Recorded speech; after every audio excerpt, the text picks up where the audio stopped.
अरे महाराज जी जो भगवान का नाम नहीं लेते फिर भी अच्छे से रहते हैं, और जो भगवान का नाम लेते हैं परेशानी में रहते हैं, क्या फर्क है? कौन बोला? ये तीनों हाँ, ऐसा देखा भी जाता है।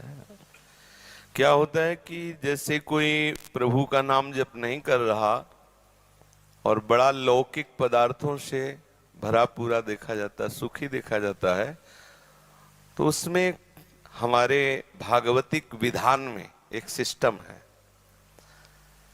जो भगवत मार्ग से विमुख आचरण, पापाचरण, अधर्माचरण करता है और आपको सुखी नजर आ रहा हो, तो उसके बहुत थोड़े पुण्य हैं। उनको भुगाने के लिए पहले हमारे संविधान, भागवतिक संविधान में उसके पुण्य नष्ट कर, क्योंकि जब उसे दुख मिलेगा तो पुण्य उसका सहयोग कर देगा, इसलिए पहले उसके सहयोगी का नाश किया जाता है। उसका सहयोगी जो सुकृत है उसको दे दिया गया। अब वो पापाचरण में और उन्मत्त हो गया। अब उसके वो सुकृत चल रहे, इसलिए उसे जुकाम भी नहीं होगा। अब वो सोचता है कि कुछ नहीं, कोई निर्णय नहीं, कोई भगवान नहीं, मनमानी पापाचरण करो, खूब मौज से रहो, और वो सुकृत उसके नष्ट हो रहे हैं। और जिस दिन उसके सुकृत नष्ट हुए फिर मिटिया मेट होते हुए देखा है। शास्त्रों का विधान तो है ही, हमने देखा है।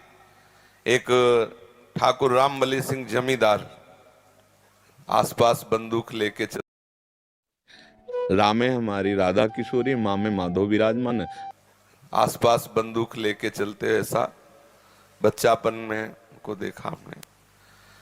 वो ऐसे मतलब अपने गर्भ में रहते थे कि किसी को कुछ नहीं मानते थे। एक गरीब ब्राह्मण था जिसकी उन्होंने संपत्ति का अपहरण किया, तो वो गया और हाथ जोड़ा कि लंबरदार, गांव में ठाकुर जमींदार को ऐसे प्यार भाषा में बोले, लंबरदार आप तो राजा हो, आप तो ठाकुर हो, आप तो जमींदार हो, गरीब ब्राह्मण हैं, उतने से ही परिवार चलता था, आप गालियां बके।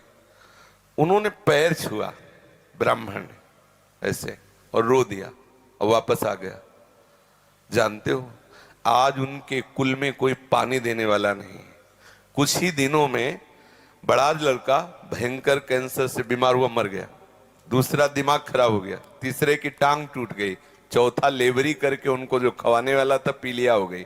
और आप अफीम के इतने नशेबाज बन गए कि धीरे धीरे सब, जहां उनके आगे पीछे बंदूक लेके चलते थे वहां मक्खी उड़ाने वाला कोई नहीं रहा, और एक पशु की तरह मरे जब कोई फेंकने वाला नहीं।